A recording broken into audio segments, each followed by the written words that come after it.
Hello, friends, and welcome back to Stories About Entitled People. One of our stories today is on its way to becoming a bestseller. Let's go. But before we begin, don't forget to subscribe to our channel if you're new here and turn on notifications so you don't miss a new video every single day.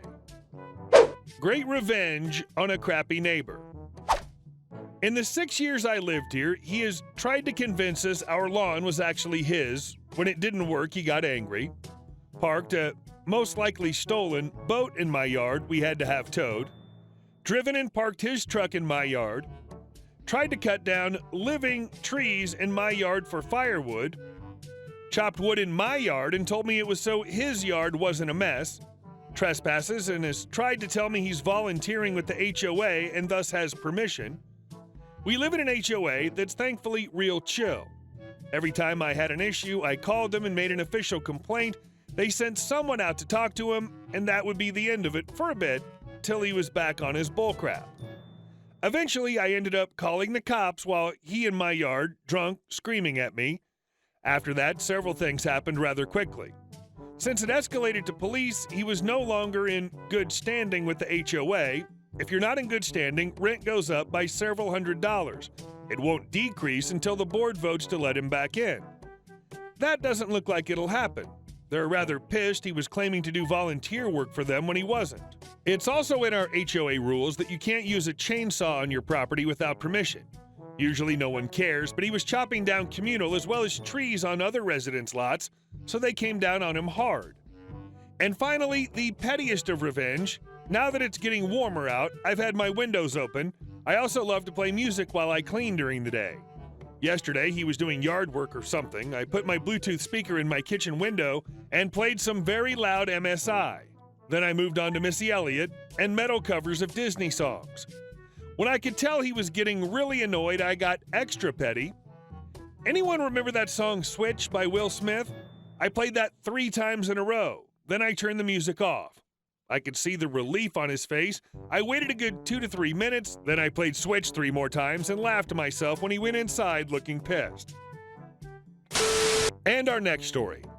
Hell hath no fury like me scorned. In 1990, when I was just out of middle school and my sister was still in elementary, my dad met his 3rd wife at the only gas station in our town.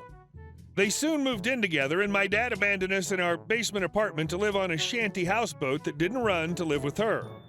He'd show up every other week and give me $40 for groceries.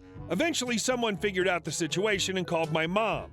We went to live with her, which was, believe it or not, worse. My dad and his shanty wife got married in 1991. Not long after, she called me and told me my dad's brain tumor had returned. It hadn't. And that he couldn't handle the stress of being around us. That the only people he could bear to be around was her and her son, Shorty, who was my age. When I called my dad to ask if this was true, he said it wasn't, and he just couldn't believe that she would say that to begin with. That was one of our last conversations until 2 years ago. The middle. There's not much to this part. I worked my way through college, living in my car from time to time. My dad and I were no contact, but I heard from some family that he'd bought a house and put his son through some vocational classes. When my grandmother died, Shorty and Shanty wife showed up in a truck and took all the furniture and anything else that wasn't tied down or already gone. Eventually, I went no contact with my dad's side of the family. I struggled for years, decades really, but I made it. And I have a great job and a good family now. The best revenge is living well, right? The pre-end warm-up. 2 years ago, October 2019, I got a call from my dad's brother, Alan. He told me my dad was in a nursing home in another state. Great. And I needed to go see him because he needed my help. WTF. Shorty had ghosted him. Ha ha ha. The nursing home, coincidentally, was about 20 minutes from my house, and I saw an opportunity, and I went. Shanty wife got lung cancer and put my dad in a nursing home before she died in 2017. Shorty became his power of attorney, POA, when she died, and had been visiting my dad, living in my dad's house with his 2 children, and taking care of my dad's affairs since his mom died. But now he was MIA, and my dad was worried about him. He asked me to drive the hour and a half to his house to check on everything. That's all he wanted. He never even asked me how I've been. I agreed to go. I didn't have a key, so I just walked around. On the front and carport doors were dozens of notices from the city that they were going to condemn the place. I went back the next day and showed my bedbound dad the pictures on my phone. He vowed to beat Shorty's butt, then asked me to help more. I told him I would, but he'd have to sign power of attorney over to me. All of it, durable, financial, and medical. If he didn't, he could figure this crap out by himself. He agreed, so I set about finding a lawyer. He also filed the paperwork to revoke Shorty's POA, and now I'm unstoppable. The beginning of the end. My dad got about $5,000 a month in disability and Social Security every month. Twice a week, Shorty was going into a branch and withdrawing cash. All of the cash, for 13 months. Then I went to the house and called a locksmith, and with shiny new keys in hand, I called the cops. I told them I was POA for my dad, was checking on his house, and there were 3 vehicles there that didn't belong to him. He asked me if I knew who they belonged to. I said no, and I wanted them towed. He told me to call a tow company, and he'd meet them there. When everyone was gone, I opened the door in the carport to peek in. I sat on the carport steps and watched the sun go down. I was mad. Just so effing cosmically livid that 72 hours was all it took to dissolve 3 decades, and here I was, stinking and listening to the rats and cleaning everyone else's crap up.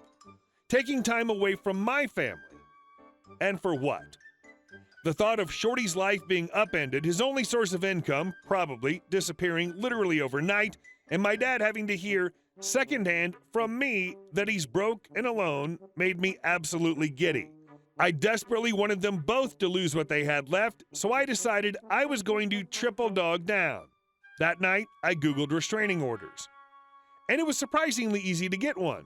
I went to the courthouse in my hometown, went to the clerk's office, and told her I needed a restraining order. I filled the form in at a rickety little table while I was there. I wasn't prepared to see a judge that day, but she took the form and said, "Okay, I'll see if the judge is still here." That kind of scared me. She took me to his chambers, and as I was waiting, I looked around and saw he had certificates of appreciation hanging up from various veterans groups. Then I wiped my palms and thought, fish in a effing barrel. He asked me about my dad's stint in the Marines and about the DoD office logo on my sweater. I'm a contractor. He read my form and granted the temporary order. I'd have to go back for the permanent one, where Shorty would be able to argue against it. Then I went home and Googled biohazard companies and elder abuse statutes in my state. Before court, I went to the police station nearby and told them I wanted to report an elder abuse crime. A white-collar detective came out and told me it was a domestic matter and that since Shorty had been POA, everything he'd done was legal. And this was the day I go to teach a small-town detective about the fiduciary responsibilities of a POA. Thanks, Google. I handed him a copy of the statute and the applicable sections highlighted. Then I handed him a thick folder with bank statements, pictures of the hoarded house and mummified dog. Yeah, folks. A copy of my dad's credit report that showed he was tens and tens of thousands of dollars in debt, and a spreadsheet listing every cash withdrawal with a running total of the stolen amounts. The grand total was just over $130K in cash. That's not including the lost value of the house or the credit cards he opened and used. I told him he could keep that folder since it wasn't the only one I had. Then I told him I'd wait for a case number, and I sat down. He came back about 30 minutes later and apologized, said I had a case, and gave me a case number. Then I headed over to the courthouse. This is not the end. There were other people there, and I had to wait my turn. And while I was waiting, that stupid mother effer schlepped his sloppy butt into the courtroom by himself, and obviously, literally, non-metaphorically, dirty. His shoes were untied, and that turned my giggle box over. Then it was our turn, and we stood up. The same judge asked me some questions, asked him some questions, and asked me if I had any proof. I had a very thick folder of it. The judge asked me if I'd gone to the police. Well, yes, sir, I have. You have a case number? As a matter of fact, the order was granted permanently and for life, but not before the judge halted proceedings and told Shorty he needed a lawyer. I also used my POA to take Shanty wife off the deed to the house. That way, if my dad died and it went into probate, Shorty had no immediate claim. I also went and got copies of my dad's birth certificate and Shanty wife's death certificate. Technically, stepchildren can't request that info, But the clerk who waited on me recognized my dad's name and told me she'd lost her virginity to my Uncle Alan in the 60s and went to my grandparents' funeral. So I got all the forms I wanted. Shanty wife left my dad $50K in life insurance. About $35K of that was left since Shorty was spending my dad's money and not his mom's. So I opened an Ally account and transferred every penny over. Then I set up recurring transfers for the monthly deposits. At any given time, there was no more than $100 in his account. I also found a house flipper that paid me enough for the house to pay off his mortgage. That's the thing about probate. There's nothing to fight over if there's nothing there. And I made sure there was effing nothing there. Speaking of which, about the time I found my dad's life insurance policies, they were up to date, and Shanty wife was the beneficiary. My POA didn't allow me to change beneficiaries, but it did allow me to assign them, and since Shanty wife was dead, there was technically no beneficiary. This is where the death certificates came in handy. I assigned my sister and me as beneficiaries, irrevocable too, which means that the only way to change that is for my dad and me and my sister to agree to it. My dad died in June this year.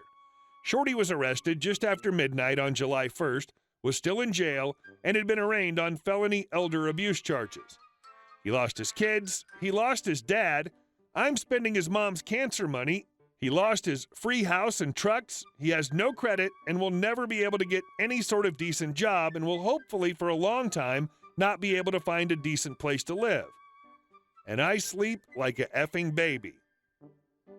This is the bones of a effing bestseller. Make it happen. Hey guys, thank you all for watching the video. I'll see you in the next one.